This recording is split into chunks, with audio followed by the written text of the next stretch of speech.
नमस्कार। जय श्री राम, जय सीताराम, जय हनुमान, जय बागेश्वर धाम सरकार। आपका स्वागत है मेरे YouTube चैनल पर। कोशिश यही रहती है कि कम से कम समय में ज्यादा से ज्यादा जानकारी दे सकूं। आज की वीडियो भी बहुत जानकारी भरी है, इसलिए वीडियो को अंत तक जरूर देखें। वीडियो पसंद आने पर एक लाइक जरूर कीजिएगा, काफी अच्छा लगता है, मोटिवेशन मिलता है। पीपल एक ऐसा वृक्ष है जिसे हम अपने घर के आसपास अगर उगता हुआ भी देख लेते हैं तो तुरंत उखाड़ कर फेंक देते हैं। तो क्या आपने भी कभी ऐसा किया है? क्या आपने कभी भी पीपल के वृक्ष के महत्व के बारे में सुना है? और हिंदू धर्म और शास्त्रों में वृक्षों के बताए गए महत्व के बारे में कितना जानते हैं? क्या आपको कभी किसी ने यह बताया है कि पीपल आपकी कई तरह की समस्याओं का अंत कर सकता है? और जब आपके भाग्य के सभी दरवाजे बंद हो जाए, आपको कोई रास्ता ना दिख रहा हो, तो केवल पीपल की शरण में जाने से आपको आपकी सभी समस्याओं का समाधान मिल सकता है। और तो और पीपल एक ऐसा वृक्ष है जो कलयुग में साक्षात देव वृक्ष माना जाना है। क्या आप नहीं जानना चाहते कि आखिर शास्त्रों में पीपल को इतना महत्वपूर्ण क्यों बताया है? और सिर्फ पीपल को छूकर कौन सा मंत्र बोल देने से हर इच्छा हाथों हाथ पूरी होगी? और पीपल की पूजा कैसे करनी चाहिए? और पीपल की पूजा आराधना करने से कौन कौन से फल प्राप्त होते हैं? और जो लोग पीपल के बारे में ये कहते हैं कि पीपल पर भूत प्रेत भी निवास करते हैं, तो इस बात में कितनी सच्चाई है?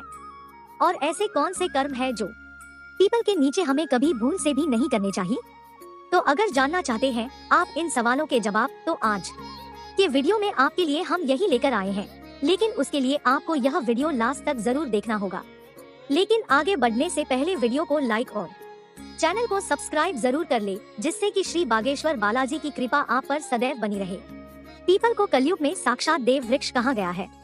श्रीमद् भागवत गीता के एक श्लोक में श्री कृष्ण ने खुद कहा है कि वृक्षों में मैं पीपल हूँ। इसके अलावा अथर्ववेद और छांदोग्य उपनिषद में पीपल के वृक्ष को देवताओं का स्वर बताया गया है। और अगर आप श्रीमद् भागवत गीता को गहराई से पढ़ेंगे तो आपको पता चलेगा कि पीपल के मूल भाग में ब्रह्मा जी, मध्य भाग में विष्णु जी और अग्रभाग में शिव जी का निवास होता है। और लक्ष्मी नारायण साक्षात रूप से पीपल पर ही निवास करते हैं। केवल भागवत गीता ही क्यों, स्कंद पुराण में भी स्वयं नारायण कहते हैं कि पीपल की जड़ में विष्णु जी, तने में कृष्ण जी, शाखाओं में नारायण, पत्तों में श्रीहरि और फलों में सभी देवी देवताओं का निवास है। तो पीपल कलयुग में सर्वजन के लिए कल्याणकारी वृक्ष है। और हिंदू धर्म कहता है कि पीपल की पूजा से सभी तरह की मनोकामनाएं पूरी होती है। तो आपको यह भी बता दें कि जो विद्वान यह समझते हैं कि पीपल के नीचे भूत प्रेत और बाधाओं का निवास होता है, उन्हें ये जानना चाहिए कि केवल हफ्ते में रविवार का दिन ऐसा होता है जिसमें पीपल के भीतर दरिद्रता निवास करती है। तो शास्त्रों में भी रविवार के दिन पीपल की पूजा को वर्जित बताया है। आपको रविवार को ना तो पीपल को जल देना चाहिए और ना ही पीपल की पूजा करनी चाहिए। इसके अलावा अगर कभी आपके घर के आसपास पीपल उग रहा हो और आपको उसे कटवाना हो, तो आप रविवार का दिन चुन सकते हैं। इससे आपकी दरिद्रता का नाश होगा। धर्म कहता है कि एक व्यक्ति को अपने जीवन में कम से कम एक पीपल का पेड़ जरूर लगवाना चाहिए। लेकिन इस बात का खास ख्याल रखिए कि पीपल हमेशा घर से दूर लगाया जाए और घर पर भूल से भी पीपल की छाया भी नहीं पड़नी चाहिए। अब अगर वैज्ञानिक दृष्टिकोण से पीपल के फायदे देखे जाए तो दुनिया भर के सभी वृक्षों में केवल पीपल का वृक्ष एकमात्र ऐसा वृक्ष है जो 24 घंटे ऑक्सीजन छोड़ता है। इसी के अलावा पीपल के पेड़ में कई तरह की औषधियाँ भी पाई जाती हैं, जो कई असाध्य बीमारियों को ठीक करने के काम आती है। अगर हम शास्त्रों को गहराई से पढ़ेंगे तो हमें पता चलेगा कि पीपल के पत्ते पत्ते में भगवान वास करते हैं। अगर रविवार के अलावा किसी भी दिन आपने पीपल के पेड़ को कटवाने का सोचा भी, तो इससे आपके घर के पितरों को दुख भोगने पड़ते हैं और तो और आपके वंश वृद्धि में भी रुकावट आती है।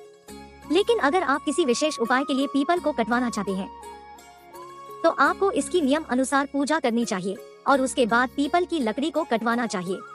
चलिए आपको ये भी बता देते हैं कि पीपल की पूजा कब और कैसे करनी चाहिए और उसका क्या फल होता है। तो जैसा कि हम पहले बता चुके हैं कि आप रविवार का दिन छोड़कर हफ्ते के सभी दिन पीपल की पूजा और आराधना कर सकते हैं। और अगर आप अमावस्या शनिवार के दिन पीपल के पेड़ के नीचे हनुमान जी की पूजा करते हैं और हनुमान चालीसा का पाठ करते हैं, तो आपके घर की परेशानियां दूर होती है। क्योंकि अमावस्या पर पीपल के वृक्ष में भगवान श्री हरि माता लक्ष्मी के साथ निवास करते हैं। तो अगर आप अमावस्या पर पीपल के वृक्ष के नीचे ओम नमो भगवते वासुदेवाय नमः के मंत्र का जाप करते हैं, तो इससे आपको माता लक्ष्मी की स्थायी कृपा प्राप्त होगी। इसके अलावा पद्म पुराण कहता है कि पीपल को केवल प्रणाम और उसकी परिक्रमा करने से ही व्यक्ति की आयु बढ़ती है। तो अगर आपको बीमारियों ने घेरा हुआ है, आपका स्वास्थ्य ठीक नहीं रहता, तो आपको कम से कम पीपल की 5 परिक्रमा और उसको प्रणाम जरूर करना चाहिए। इससे आपके हजारों पापों का नाश तो होता ही है, साथ ही आपकी आयु भी बढ़ती है। और यदि आप हफ्ते में हर रोज रविवार को छोड़कर पीपल को जल और गाय का कच्चा दूध भी अर्पित करते हैं, तो आपकी कुंडली के दोष शांत होते हैं और आपके दुर्भाग्य का भी नाश होता है। ऐसे तो पीपल में सभी देवी देवताओं का वास माना जाता है, लेकिन शास्त्र कहते हैं कि पीपल में पितरों का निवास भी माना जाता है। अगर आप अपने जीवन में तीर्थ नहीं जा सकते, तो आप केवल पीपल की 11 परिक्रमा कर लीजिए, आपको सभी तीर्थों का फल प्राप्त होगा। इसी के साथ जो लोग शनि की वक्र दृष्टि से परेशान होते हैं, ब्रह्मा पुराण के 118वें श्लोक में कहा गया है कि शनिवार के दिन पीपल के वृक्ष के नीचे कच्चा दूध और जल चढ़ाकर सरसों के तेल का दिया जलाने से शनि की वक्र दृष्टि शांत होती है। और अगर आप इसी के साथ ओम नमः शिवाय की एक माला का जाप करते हैं, तो शनिदेव आपको आपके अच्छे कर्मों का फल देते हैं और आपकी धैर्य और साढ़े साथी शांत होती है। अगर आप शाम को पीपल के नीचे दीपक जलाते हैं, तो आपकी कितनी भी बड़ी परेशानी हो, आपके घर में नकारात्मक ऊर्जा रहती हो, कोर्ट कचहरी के चक्कर हो, सब दूर हो जाते हैं और आपके कई तरह के शारीरिक कष्ट दूर हो जाते हैं। हिंदू धर्म में पीपल को वृक्षों का राजा और व्यक्ति का सबसे बड़ा मित्र भी कहते हैं।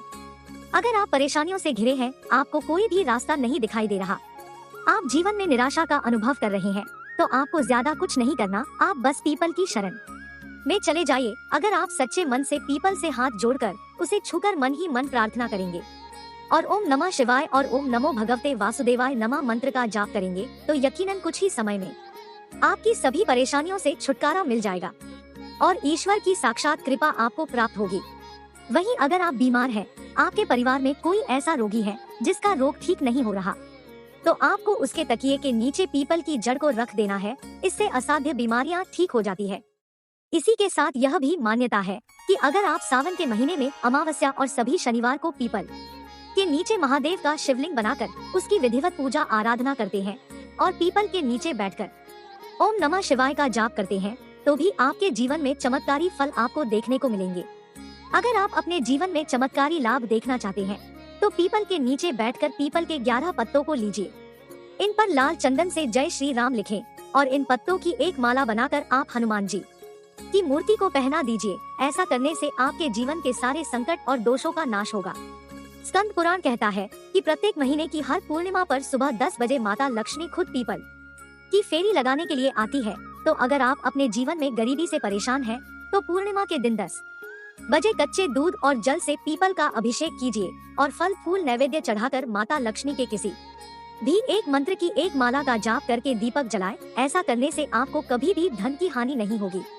इसी के साथ अगर आपका व्यापार नहीं चल रहा, मंदी का दौर चल रहा है, हर शनिवार को एक पीपल का पत्ता आपको तोड़ना है। इस पर चंदन से आपको एक स्वास्तिक बनाकर अपने दुकान पर रखना है। आप केवल 7 शनिवार को ऐसा कीजिए और इन्हें पीपल के वृक्ष की जड़ में दबा दें। ऐसा करने से आपके व्यापार में बरकत होगी और आपको धन का लाभ होना शुरू हो जाएगा। अगर आपको गुरुजी की ये बातें अच्छी लगी हो तो वीडियो को लाइक कीजिए और कमेंट बॉक्स में जय श्री राम, जय बागेश्वर धाम सरकार, जय हनुमान, जय सीताराम जरूर लिखें। तो मिलते हैं अगली वीडियो में। धन्यवाद।